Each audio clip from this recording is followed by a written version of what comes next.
Extrait du discours de Pasteur devant l'Académie des sciences, 1878.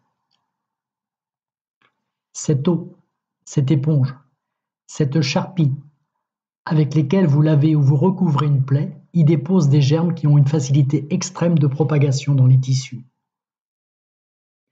Si j'avais l'honneur d'être chirurgien, pénétré comme je le suis des dangers auxquels exposent les germes des microbes répandus à la surface de tous les objets, particulièrement dans les hôpitaux, non seulement je ne me servirais que d'instruments d'une propreté parfaite, mais après avoir nettoyé mes mains avec le plus grand soin, je n'emploierais que des bandelettes, des éponges préalablement exposées dans un air porté à la température de 130 à 150 degrés.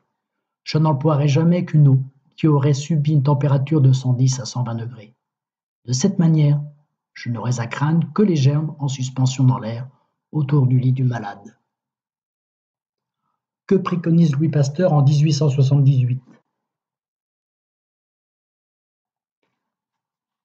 L'antisepsie, méthode qui consiste à détruire les micro-organismes pour éviter l'infection. L'asepsie, méthode qui consiste à empêcher tout apport de microbes sur des milieux inertes ou sur des tissus vivants. L'antibiotique, molécule naturelle ou synthétique qui détruit ou bloque la croissance des bactéries.